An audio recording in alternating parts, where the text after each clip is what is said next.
Good afternoon, everyone. Today we are going to discuss chapter number first of history, class 9th, the French Revolutions. Introduction में मैं आपको बताना चाहूँगा कि ये जो है ये इवेंट है 14 जुलाई 1789 का, आउटब्रेक ऑफ फ्रेंच रेवोल्यूशन। ठीक है, तो इसका मतलब जो है ये एक फ्लैशबैक स्टोरी की तरह है कि बुक्स में जो एनसीईआरटी में जो लिखा हुआ है कि वो आपको पहले ये बताएगा कि स्टार्टिंग में ही एक रिवॉल्ट हुआ है, लोगों ने 7,000 लोगों ने एक जगह इकट्ठा होकर लुई 16 के खिलाफ जो है वो बेस्टाइल फोर्ट में गए। बेस्टाइल फोर्ट जो उनका एक प्रिजन था, प्रिजन यानी कैद खाना, और वहाँ जाके तोड़फोड़ की है, वहाँ से कैदियों को भगा दिया। कैदियों से मतलब ये नहीं कि हज़ारों कैदियों को भगा दिया, केवल 7 लोग ही थे, केवल 7 कैदी ही थे। ठीक है, तो उन्हीं लोगों को उन्होंने भगाया था, केवल उतने ही थे। तो इस वजह से तो पहली चीज़ तो मैं बताना चाहूँगा storming of prison. Storming means हमला क्यों किया। तो हुआ ये था कि लुई 16 को पेरिस में किसी वजह से अपनी सेना भेजनी पड़ी थी। तो जब उन्होंने ये काम किया तो लोगों को कुछ गलतफहमी हो गई कि हो सकता है, माइट बी पॉसिबल कि कुछ जो राजा है ये कुछ रिवॉल्ट वगैरह या फिर कुछ भी चाह रहे हैं, दंड देना या फिर कुछ भी इस तरह से। तो इसी वजह से, मिसअंडरस्टैंडिंग की वजह से हुआ ये कि लोगों ने हमला कर दिया किले पर, जो जिसका नाम था बेस्टाइल फोर्ट, और फिर उसको डिमोलिश भी किया। जब डिमोलिश किया तब मतलब तोड़ फोड़ की। अब तोड़ फोड़ से मतलब ये है कि कैदी भी छुड़ा लिए और किले को भी ध्वस्त किया, एक तरीके से ध्वस्त मान लीजिए उसे। तोड़ फोड़ क्या की, क्योंकि उसको ऐसा होता है कि जब उन्होंने वो डायरेक्ट राजा तक तो पहुँचे नहीं, तो राजा की कम से कम एक चीज़ तो उनके पास थी, वो फोर्ट, वो किला जिसमें वो कैदियों को रखते थे। तो उन्होंने उसी को तोड़ना एज ए सिंबल ऑफ राजा, जैसे हमारे यहाँ पुतले नहीं जलाए जाते हैं, तो इसी तरीके से जैसे हम राजा वो रावण का पुतला जलाते हैं, ये मान के कि ये रावण ही है। तो इसी तरह से उन्होंने बेस्टाइल फोर्ट को तोड़ा, ये मान के कि वो लुई 16 से किसी तरह से बदला ले रहे हैं। फिर then writing in Paris and countryside. अच्छा, हुआ ये जब लुई 16 को पता लगा कि हाँ जनता जो है विरोध कर रही है, लेकिन वो बेवजह का विरोध था, लेकिन फिर भी तो उन्होंने भी फिर ये ऑर्डर पास किया अपने ट्रूप्स से, ये कहा कि जो भी ये रिवॉल्ट फैला रहे हैं आप उनको पकड़िए जाके, ठीक है, और ये रिवॉल्ट किसी भी तरीके से शांत कराइए। तो जो क्वेश्चन बना कि question is why all this thing happen French society. अब देखिए क्यों हुआ, ये समझने के लिए हमें उस टाइम पर फ्रेंच सोसाइटी को समझना पड़ेगा। ठीक है, कि फ्रेंच सोसाइटी उस टाइम पे कैसे बटी हुई थी। तो सबसे पहले तो हम फर्स्ट मैन की बात करते हैं, राजा की। ठीक है, कि फ्रेंच सोसाइटी के राजा के बारे में जानते हैं। तो इन 1774 Louis 16 of Bourbon family. Louis 16 कौन सी फैमिली से रिलेट करते थे? बोर्बन फैमिली से। बोर्बन फैमिली जिसका नाम अभी भी लिया जाता है, ठीक है, उससे रिलेट करते थे। उनकी शादी हुई थी, married to Austrian princess Marie Antoinette. अच्छा, आप लोग, कई लोग कंफ्यूज हो जाएंगे। ऑस्ट्रियन, देखिए ऑस्ट्रेलिया और ऑस्ट्रियन दो अलग अलग कंट्री हैं। ठीक है, वो ऑस्ट्रिया की प्रिंसेस थी, ऑस्ट्रेलिया की नहीं। ओके, तो वो ऑस्ट्रिया की प्रिंसेस थी। फिर upon his assassin he found an empty treasure. अब उनके कार्यकाल में उनको क्या मिला? जो भी उनका खजाना समझिए या ट्रेजरी समझिए उनकी, या जो उनकी पैतृक संपत्ति समझिए, वो उन्हें एकदम खाली मिली।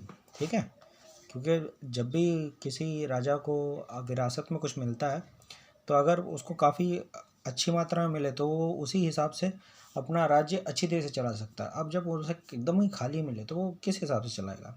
तो वो इम्पोज टैक्स करेगा ही, वो टैक्स बढ़ाएगा, वो लेवाइड टैक्स करेगा, ठीक है। उससे टैक्स बढ़ाने पड़ेंगे ताकि वो उसके पास अर्निंग अच्छी हो जाए, ताकि वो फिर लोगों का पैसा लोगों के लिए यूज़ कर सके, ठीक है, और फिर अपनी सहूलियतों के लिए भी देख सके। तो ये सारी चीज़ें थी। तो इसके बारे में और पढ़ेंगे लेकिन नेक्स्ट वीडियो में। अभी इस वीडियो में जो मैंने आपके लिए बनाया तो उसमें पढ़िए कि फ्यूडल सोसाइटी जो उस टाइम पे जो सोसाइटी ओल्ड रिजाइम भी जिसे कहते थे, बिफोर 1789 1789 से पहले की जो सोसाइटी है उसको 3 स्टेट में बांटा गया था।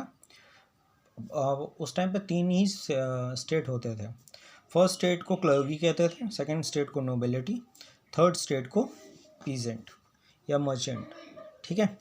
फर्स्ट स्टेट को क्लर्गी, सेकंड स्टेट को नोबिलिटी और थर्ड स्टेट को पीजेंट मर्चेंट लेबर।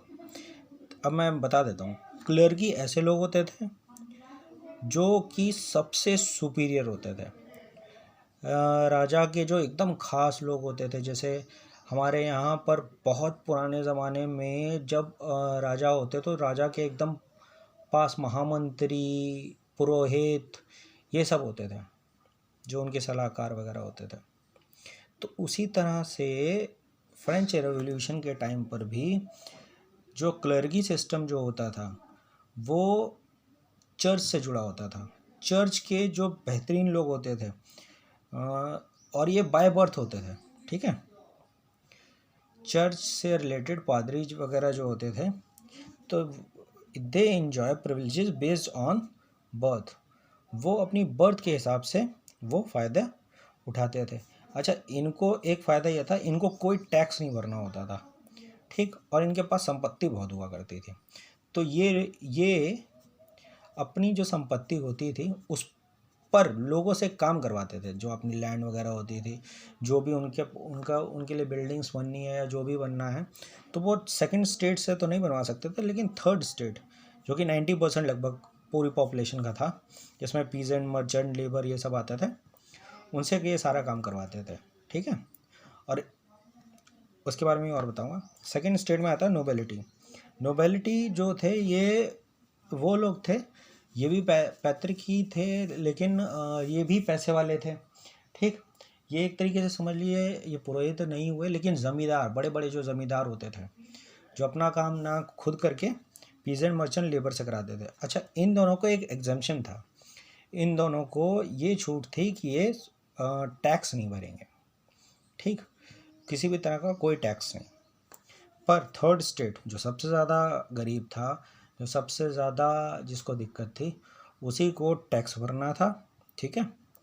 तो दे वो ऑब्लाइड टू पे टैक्सेस, रेंडर सर्विसेज, और इन दोनों को कोई टैक्स नहीं भरना होता था। अब 2 चीज़ें मैं आपको और बता देता हूँ, ठीक है, इसी वीडियो में।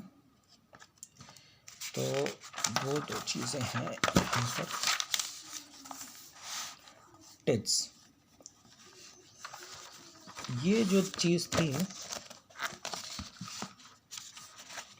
Tax levied by church 1/10 of the total production. जो टैक्स जो लिया जाता था जो थर्ड स्टेट से, वो 1/10 लिया जाता था, ठीक है, टोटल प्रोडक्शन का। और tithing tax to be paid directly to that state. अब इसका कोई रेशियो इसलिए नहीं लिखा क्योंकि ये बदलता रहता था, ये गवर्नमेंट बार बार बदलती रहती थी, जो भी वहाँ के रूलर होते थे ये बदलते रहते थे, तो इसीलिए इसका परसेंटेज नहीं लिखा। वरना 1/10 जो था वो टिप्स में तो कंफर्म था कि हाँ, ये तो किसी भी व्यक्ति को जो थर्ड स्टेट से बिलोंग करता था उसको भरना ही होता था। So this is all about this video. We will meet soon in next video. So आप लोग तब तक के लिए इन सारी चीज़ों के नोट्स बनाइए और नेक्स्ट वीडियो के लिए प्रिपेयर रहिए। Thank you very much.